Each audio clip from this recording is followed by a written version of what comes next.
और बराह रास्त चलेंगे आपको फयाजुल हसन चौहान इस वक्त मीडिया से गुफ्तगू कर रहे हैं। ताबनाक, बेमिसाल, लाजवाल, शानदार हिस्ट्री शीट बयान की हुई थी कि अक्ल दंग रह जाती थी। और फिर उसी 10 जिल्दों के अंदर, उस 10 जिल्दों से मुतल्लिका जो सुप्रीम कोर्ट का फैसला था, उसके अंदर इनके ताया अबू को सिसिलियन माफिया करार दिया गया था। इनके ताया अबू को और इनके पूरे ख़ानदान को जो है वो गॉड फादर माफिया करार दिया गया था। इनके ताया अबू को और इनके ख़ानदान को एल कैपोन माफिया करार दिया गया था और कहा गया था कि ये करप्ट हैं, बददियानत हैं, चोर हैं, झूठे हैं, खाइन हैं। ये मैं नहीं कह रहा, ये सुप्रीम कोर्ट के जो किसी भी मुल्क की सबसे आला अरफा अदालत होती है, फोरम होता है फैसला करने के हवाले से। तो जब सुप्रीम कोर्ट के आप testified, rectified, verified, simplified, purified जो है वो चोर, डाकू और खाइन क्लियर हो चुके हैं, तो इस पर मेरा क्या कसूर है? इमरान खान साहब क्या कसूर? हम जब कहते हैं तो आप असम्बली के अंदर खड़े होकर कहते हैं जनाब ये बदतमीज़ हैं। नहीं जनाब, अदालत ने आपके मुतल्लिक फैसला दिया हुआ है। आपके टब्बर और आपके टब्बर के जो सरबराह हैं, क्यों दिया हुआ है ये भी सुन लें। अब सूरत हाल ये है कि इस पाकिस्तान के अंदर इमरान खान साहब पिछले 4.5 महीनों से मेरे और आपके बच्चों की और हमारी ज़िंदगियां संवारने के लिए मेहनत कर रहे हैं कि जो खाली ख़जाना इस सिसिलियन माफिया ने, गॉड फादर माफिया ने, एल कैपोन माफिया ने, इस पंजाब स्पीड, ये समझते थे पंजाब स्पीड काम करने के हवाले से, नहीं, ये करप्शन के हवाले से पंजाब स्पीड थी, ये टकेमारी के हवाले से पंजाब स्पीड थी, ये लुटमार के हवाले से पंजाब स्पीड थी। और इनकी स्पीड वाकई बड़ी ज़बरदस्त थी। इतनी ज़बरदस्त स्पीड थी कि 1200 अरब रुपए का मकरूज़ पंजाब छोड़ के गए कि जो सूबा चौधरी परवेज़ इलाही साहब आपको 150 अरब सरप्लस पे दे के गए थे और बीच में आपने 2 दफ़ा 600 800 अरब का कर्जा जो है वो रीशेड्यूल करवाया था। तो जनाब हमजा शहबाज साहब, आवाम की आंखों में धूल मत झोंकें। अब जो आपकी इस वक्त ड्यूटी लगी हुई है कि इस चोर बाजारी की और लुटमार की जो आपने एहतसाब और हिसाब किताब देना है, वो हिसाब किताब दें। इमरान खान साहब सुरखरू हैं। आखिरी अभी जो अबू जहबी के हवाले से जो है वो एक हमारा रिलेशन का एक जनाब इस्टेब्लिश हुआ, वो इनको हजम नहीं हो रहा। ये समझते थे तुर्की वाले इनके जो है वो फूफी के पुत्र हैं, या चाइना वाले जो है ना इनके रिश्तेदार हैं जो इनकी मर्जी के बगैर हिलेंगे नहीं, या सऊदी अरब वाले जनाब इनके खास जो है ना वो कोई कज़न है कि जो इन्हीं के वो मामला करेंगे। नहीं जनाब, सऊदी अरब, तुर्की, चाइना, यूएई, अबू जहबी और तमाम ममालिक जब उन्होंने देखा कि पाकिस्तान के अंदर ऐसी क़यादत आई है जो क़यादत दयानतदार है, जो क़यादत जुर्रतमंद है, उनकी आंखें खुल जाती हैं कि जब इमरान खान साहब 6 बंदों के साथ या 7 बंदों के साथ उनके मुल्क में उतरते हैं। वो तो आदि थे 40, 50, 60, 100 का पूरा जलसा, आले शरीफ जो है वो अपने टब्बर, मियाँ बीवी, बच्चे समेत, बमा अहलो याल, वो जो शादी में कार्ड आता है ना कि जनाब चौधरी फलां साहब बमा अहलो याल, ये जनाब मियाँ नवाज शरीफ साहब बमा अहलो याल, सारा टब्बर, दद पोतरे भी, चचेर भी, मलेर भी, फफेर भी, वो आपके मियाँ मंशा साहब भी जो इनके इन्वेस्टर थे, जिनके त्यारे पे इन्होंने कैंपेन चलाई थी 2013 की, ये 100 बंदा लेके जाया करते थे। तुर्की वाले हैरान हो गए, यार 6 बंदों के साथ वजीर आजम आ रहा है पाकिस्तान का। सऊदी अरब वाले हैरान है जी, 7 बंदों के साथ वजीर आजम पाकिस्तान आ रहा है। यूएई वाले हैरान है जनाब, 3 बंदों के साथ वजीर आजम पाकिस्तान आ रहा है। उन्हें एहसास हो गया कि अब जो क़यादत आई है वो लुटमार करने के लिए नहीं आई। अब जो क़यादत आई है अपने ख़ानदान को शालामार बाग की सैर कराने की तरह मुख्तलिफ ममालिक की तरफ ले जाने के लिए नहीं आई। अब जो क़यादत आई है वो मलीहा लोधी को जो है वो पीछे बैठा के आगे अपनी जनाब मिसिस को बैठा के जो है वो वायलेशन करने वाले नहीं आई। वो रूल्स एंड रेगुलेशन के मुताबिक पाकिस्तान के एथिक्स और कोड ऑफ एथिक्स और पाकिस्तान की डिग्निटी को प्रमोट करने के लिए आई है। उन सारों ने फिर पाकिस्तान के लिए दिल खोल दिया, खजाने खोल दिए, इमदाद भी है, कर्ज भी है, तजारत भी है। अब ये जो पाकिस्तान की इकॉनमी प्रमोट हो रही है, इनसे हजम नहीं हो रही और ये झूठे किस्म के फैक्ट एंड फिगर्स लाकर ये लोगों को बेवकूफ़ बनाने की कोशिश करते हैं। इंशाल्लाह पाकिस्तान तरक्की करेगा, इमरान खान साहब की क़यादत पे करेगा और पंजाब सरदार उस्मान बुज़दार साहब की क़यादत में हर आने वाले दिन में जो है वो तरक्की करेगा। बहुत शुक्रिया। आज नून लीग वाले कह रहे हैं कि हमें मियां नवाज शरीफ से मिलने नहीं दिया जा रहा, उसमें बुखारी बाकी लोग हैं कह रहे हैं कि हमें रोका जा रहा है मिलने से। ऐसी कोई यार आपके सामने है, मोहतरमा मरियम नवाज साहिबा जाती हैं, हमजा शहबाज साहब जाते हैं, शहबाज शरीफ साहब की भी मुलाकात हो जाती है। अब उज़मा बुखारी की कोई मेरी बहन है, इंतहाई काबिल एहतराम है, इस तरह की 7500 जो है वो नून लीग की जो है ना वो कारकुनान है। अब वो सारे कहें जी सानवी मिलन दो जाना, तो जनाब ये कौमी मुजरिम है। कौमी मुजरिम को जो है जिस तरह कौमी खेल की हिफाजत करनी पड़ती है, कौमी फूल की, कौमी लिबास की, इसी तरह कौमी मुजरिम की भी जो है हिफाजत करनी पड़ती है। तो कौमी मुजरिम को जो है वो हर किसी से मिलाने नहीं दिया जाता। कुछ पता नहीं जाना कौन सा कोई सिक्योरिटी इशू आ जाए या कोई दूसरा प्रॉब्लम आ जाए।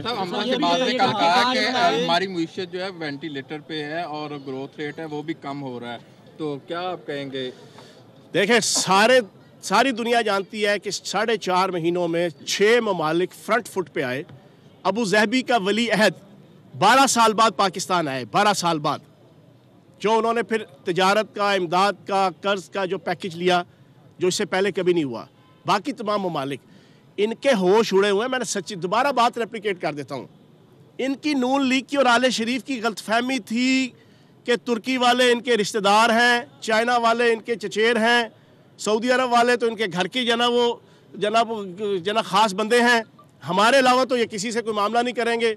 हम नहीं होंगे तो जिस तरह वो भुट्टो साहब कहते थे हमालिया रोएगा, ना हमालिया रोया, ना कुछ जना शिमला पहाड़ी रोई। इसी तरीके से कोई फ़र्द भी माशरे, सोसाइटी और रियासत के लिए वो कोई अहमियत नहीं रखता। अहमियत रखता है रियासत, अहमियत रखती है माशरा, अहमियत रखते हैं मुल्क, अहमियत रखता है आइन, अहमियत रखता है असूल और ज़वाबित। तो जनाब इमरान खान साहब ने जिस डिग्निटी के साथ उनके सामने अपना जेस्चर दिया, शराफत, दयानत, मतानत और कफ़ायत शुआरी, तमाम ममालिक ने इसको एक्सेप्ट किया कि अब जो रिजीम आई है, अब जो हुक्मरान आए हैं, ये हमसे ख़जाना लेके 4 महीनों के अंदर जनाब मनी लॉन्ड्रिंग के ज़रिए से जो है वो बाहर के मुल्कों में नहीं लेके जाएंगे, ये अपने मुल्क में लगाएंगे। जब वो फुली सपोर्ट कर रहे हैं, इनको हजम नहीं हो रहा। ये बताइए कि जो सर्टिफाइड आप कह रहे हैं कि सुप्रीम कोर्ट ने सर्टिफिकेट दिया है चोर करप्शन का नून लीग को, वही सुप्रीम कोर्ट, वही चीफ जस्टिस अब कह रही है कि ये जो हुकूमत है ये नाअहल तरीन हुकूमत है, वो भी तो आपको सर्टिफिकेट मैं बता देता हूँ। देखो, एक होता है रिटन, एक होता है ज़बानी कलामी। माँ बाप रिटर्न जो ना आग करते हैं, आग करते हैं ना रिटर्न, आग होने के बाद बच्चा गया, ख़ानदान से भी गया, विरासत से भी गया। एक होता है ज़बानी कलामी, माँ दिन में 7400 गालियाँ निकालती है जनाब बच्चे को, जनाब फिर सीने से लगा लेती है। बाप भी जनाब बुरा भला कहता है, जनाब फिर सीने से लगा लेता है। ये रिटर्न इनको जनाब दिया गया है, आगनामा, शराफत के मैदान में से, इखलाक के मैदान में से रिटर्न कि तुम चोर हो, डाकू हो, खाइन हो।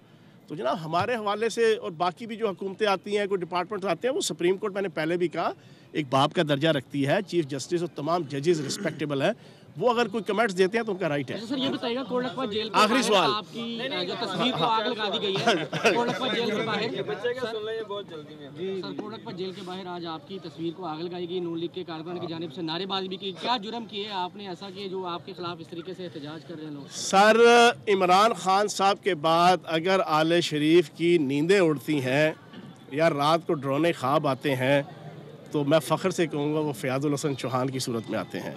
और मेरा एक मिनट जी, मैं करप्ट और बदयानत सिसिलियन माफिया, गॉडफादर माफिया के ख़िलाफ़ जिद्दोजहद करना मैं अपना फ़ख्र महसूस करता हूँ।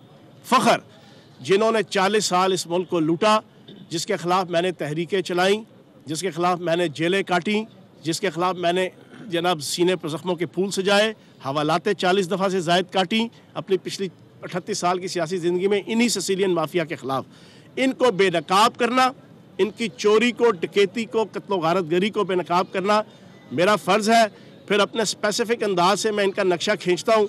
ये रात को बैठ के फिर सारे जो है ना आले शरीफ जो है ना और इनके हवारी फिर जो है वो रोते हैं और धोते हैं।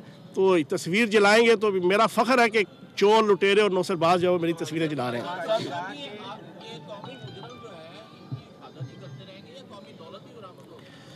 सर इंशाल्लाह कौमी दौलत बरामद होगी सबसे, नवाज शरीफ साहब से भी, जरदारी साहब से भी।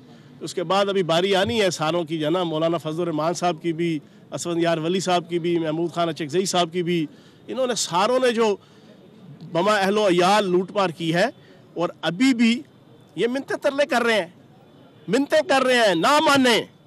4 महीने हो गए ये नहीं मान रहे, ये मिन्नतें कर रहे हैं हमारी जान छोड़ो, जो लेना है लो, जो हमसे मामला करना है करो, हमें लंदन जाने दो। लेकिन अब सऊदी अरब के सरूर पैलेस में लुत्फ़ो सरूर की महफिलें नहीं होंगी। अब यहाँ पे थोड़ी सी जनाब चक्की भी पीसनी पड़ेगी, थोड़ा सा अपनी चक्की में जाना वो झाड़ू भी फेरना पड़ेगा, क्योंकि जो झाड़ू आपने पाकिस्तान के ख़जाने पे फेरा है ना 40 साल, हल्का सा झाड़ू जो है वो अपने कमरे का भी फेर लो जाना। जी आप काफ़ी खुश होते हैं कि जब मुखालिफिन के केस न्याय में चलते हैं, उनको आपकी करप्ट भी कहने का आपको मौका मिलता है जब इमरान खान को नैब जो है वो तलब करती है, तो फिर आप तो ये अदालत तो हमने सुनी थी, अब तो इन्हें वज़ीर आज़म आपने ऐलान किया, आखिर इमरान खान को नैब क्यों नहीं तलब कर सकता? देखो जी, मैं तो अपना जवाब दूंगा। नैब हर किसी को बुला सकती है, सुप्रीम कोर्ट हर किसी को बुला सकती है, लाहौर हाई कोर्ट हर किसी को बुला सकती है, अदालतें हर किसी को बुला सकते हैं। हमें ये चीज़ नहीं कहनी चाहिए कि हमें बुलाया तो हमारी तौहीन है। ठीक है जी, मुझसे भी जो है वो नोटिस मांगा गया, जो वो पिछले दिनों जब एक हमने इवेंट के हवाले से जो है ऐलान किया लाहौर हाई कोर्ट ने, कोई मसला नहीं, कोर्ट्स का राइट है जिस मर्ज़ी को बुलाए। लेकिन इमरान खान साहब की 3.5 घंटे या 4 घंटे की ट्रैवलिंग हेलीकॉप्टर की, 3.5 घंटे या 4 घंटे जो उसके प्राइवेट चार्जेस हैं, प्राइवेट चार्जेस, मैं अंदाजे से एक बात कर रहा हूं कि वो आई थिंक सो कि जो है ना वो 15 से 20 लाख से ज़्यादा के नहीं हैं, कि जो उनका एक प्रोगेटिव भी था, राइट भी था, उसका मुकाबला अगर नवाज शरीफ साहब के खरबों डॉलर की लुटमार और आसफ अली जरदारी साहब के खरबों डॉलर की डकैतियों के साथ लगाएं, तो फिर एक मुहावरा बड़ा फिट आता है, कहाँ पे राजा भोज और कहाँ पे गंगू तेली, बड़ा फर्क है। ठीक हो गया। हेल्थ सेक्टर रिफॉर्म्स के हवाले से इलेक्शन में आपका बड़ा नारा था, 3 मुख्तलिफ वाक़यात आए, सुप्रीम कोर्ट ने, चीफ जस्टिस ने कहा हेल्थ सेक्टर के खिलाफ, प्राइम मिनिस्टर ने पिंडी में विजिट किया, उन्होंने अपना डिस्प्ले शो किया, वज़ीर आला गए शेखुपुरा में, उन्होंने वहाँ पे कुछ सस्पेंशन भी की, तो ये रिलीफ कब तक पब्लिक को मिलेगा हेल्थ सेक्टर में खासतौर? देखें, हेल्थ सेक्टर में 2 चीज़ें हैं। एक तो हमने अपनी कल्चर मिनिस्ट्री के अंदर 6000 फनकारों की फैमिलीज़ को, पूरी फैमिलीज़ को, मियाँ बीवी बच्चे, 4 लाख की मालियत का हेल्थ इंश्योरेंस कार्ड ओके हो गया है, फाइनल हो गया है, इम्प्लीमेंटेशन मोड से गुजर रहा है, महीने बाद या 1.5 महीने बाद उनको कार्ड मिलना शुरू हो जाएंगे।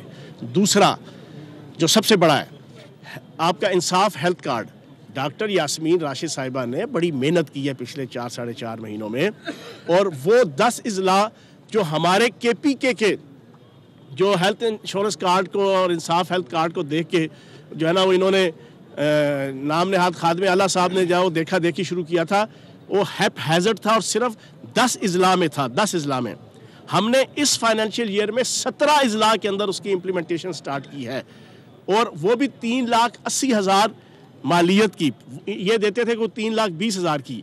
फिर 2 चीज़ें डॉक्टर यास्मीन राशिद साहिबा ने और फिर सरदार उस्मान बुज़दार साहब की क़यादत में 2 चीज़ें जो ऐड हुई हैं जो पहले नहीं थी। एक आपकी एक्सीडेंटल हेड इंजरी है जो पहले पिछली हुकूमत के उसमें नहीं थी इंश्योरेंस कार्ड में। दूसरा तजहीज़ तकफ़ीन भी एक बहुत बड़ा प्रॉब्लम होता है मिडिल क्लास पुअर क्लास के लिए, वो इसमें शामिल किए कि उसके जितने खर्चे होंगे। और तीसरा इसके अंदर जो एक फ़ीचर ऐड किया जो पहले नहीं था कि अगर आपका वो 3,80,000 की अमाउंट 1 साल से पहले ही, साल पूरा होने से पहले ही जो है वो ख़त्म हो जाती है, तो उसको मज़ीद एक्सटेंड किया जा सकता है। ये 3 फीचर हम लेकर आए हैं और 17 अजला के अंदर ये हो रहा है, और अगले फाइनेंशियल ईयर के अंदर 36 अजला के अंदर ये फैसला हो चुका है कि हेल्थ इंश्योरेंस कार्ड आ जाएगा। तो ये काम हो रहा है, बाकी छोटी मोटी चीज़ें लगी रहती हैं। बहुत शुक्रिया जी। फयाजुल हसन चौहान इस वक्त मीडिया से गुफ्तगू कर रहे थे। उनकी जानिब से कहा गया कि सहाफ़ियों ने और हमने मिलकर चलना है, और अगर किसी की दिल आज़ारी हो तो मेरी तरफ से